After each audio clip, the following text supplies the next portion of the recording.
Hey mamas, this is Playfully Faithful Parenting, and I'm your host, Joy Wendling. I'm a seminary grad and children's and family minister turned stay-at-home mom to my 5 girls. Spiritual parenting is my calling, and it's my passion to help other mamas disciple their kids using the power of play and their own authentic daily walk with Christ.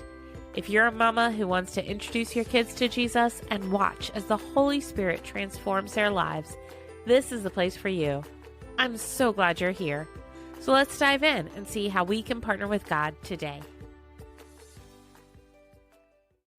Are you watching the Olympics? I know that my family has the TV on more than usual, and we are watching all the things.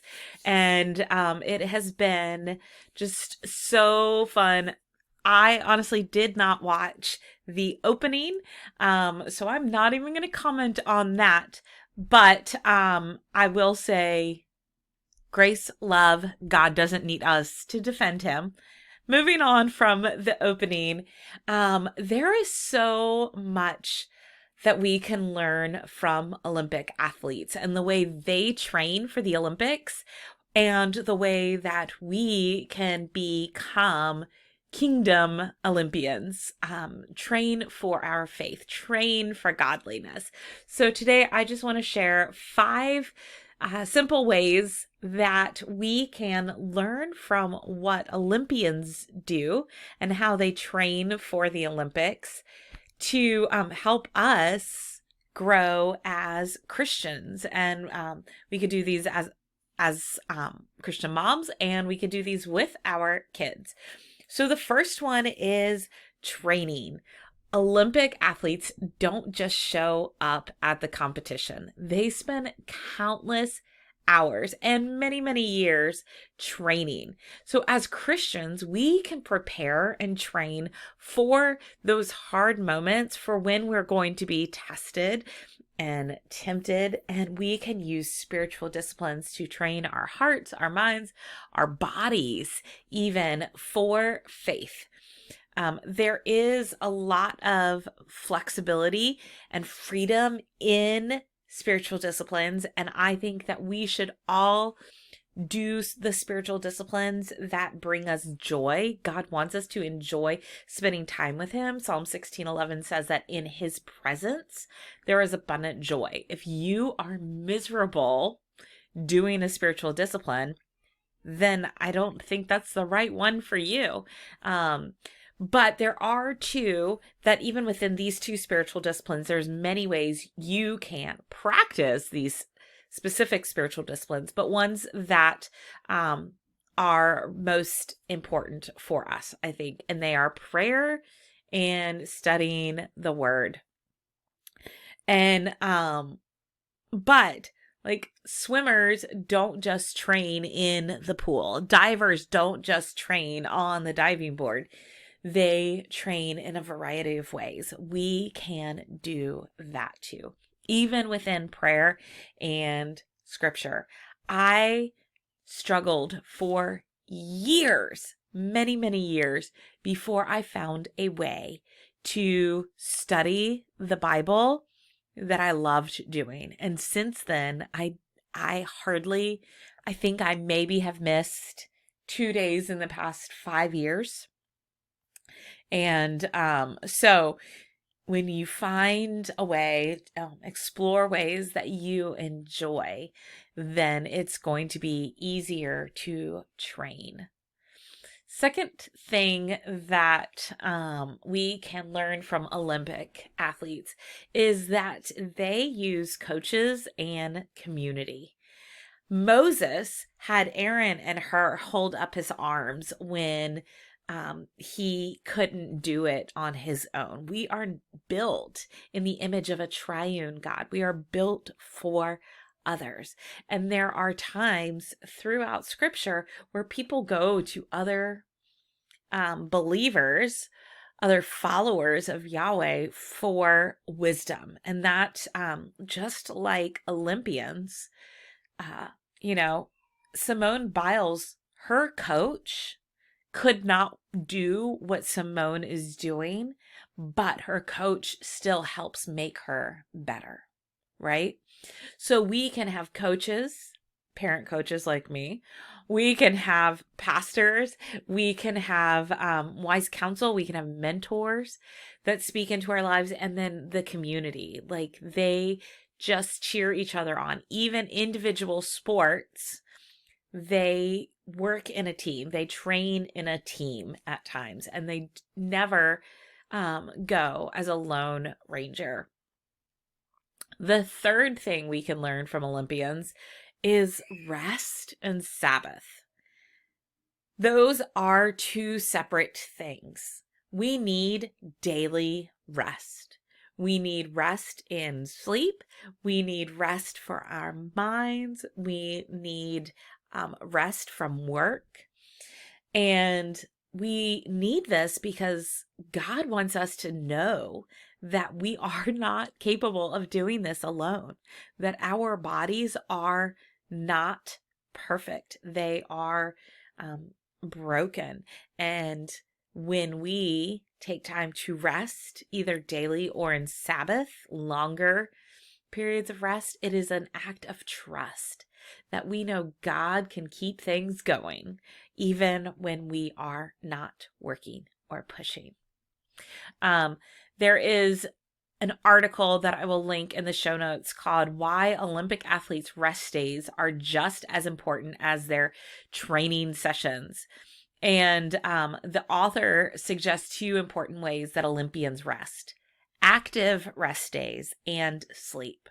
So God created us to need both of these things. And so Sabbath is like an active rest day where we're not literally just sitting on the couch doing nothing every Sabbath, but that we are active and enjoying God's world and our relationship with people, our relationships with our family, and all the blessings that He has. It's play. So whatever that looks like for you, we need those active rest days and we need sleep. The next thing that we can learn from Olympians is how to fuel our bodies. Olympians are careful about what they eat. They're intentional. Now, some of them will intentionally eat 1,000,000 calories because their body needs it for training, but they're still purposeful, right? We as Christians can be intentional in taking in the bread of life, living water, and also communion. So that is so important for us, that we fuel our body with Christ, with the good things, and with communion. And participating in communion fuels our body and our souls. And it helps to connect us with the body of Christ, and then connect us with God's story, and connect us through history back to Jesus and His disciples. It's a really impactful meal. Finally, we can learn from Olympians celebration.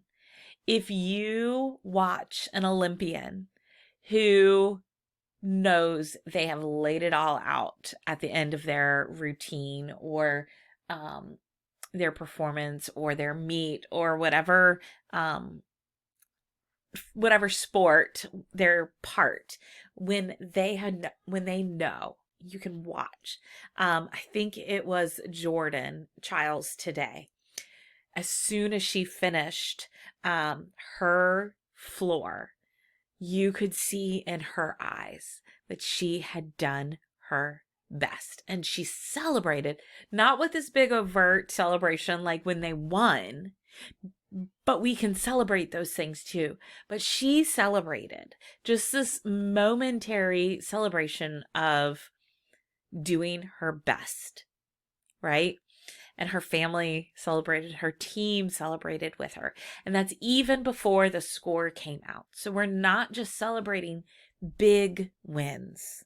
We are celebrating God's faithfulness and our pursuit of Him. And before the Olympics even begin, they start celebrating, right? The opening ceremonies, again, not going into too much there, but it is a celebration of bringing the world together. And if you can think of all the other ones, if that is a touchy subject for you, but the Olympians come together to celebrate, and people come to watch them celebrate before there's been any winning, any losing. We're just celebrating. And so I think that that is something really important that we as Christians need to remember, that celebration is an important spiritual discipline. It is an important part of what it means to be a faithful Christ follower, because we need to recognize what He is doing and to celebrate that. And when we don't feel like there's anything that is happening in the moment, we can always celebrate who God is. So I am just curious, are you watching the Olympics? Are you celebrating wins or jobs well done? And what are the other lessons that you have learned as a Christian by watching the Olympics, whether this year or any other year?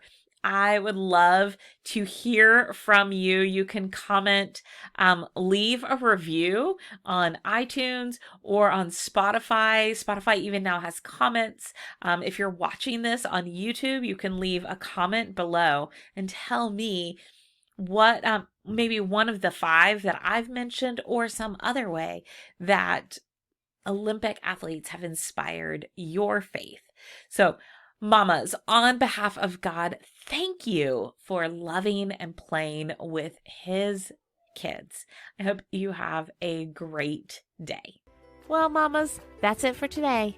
Thanks for joining me on Playfully Faithful Parenting.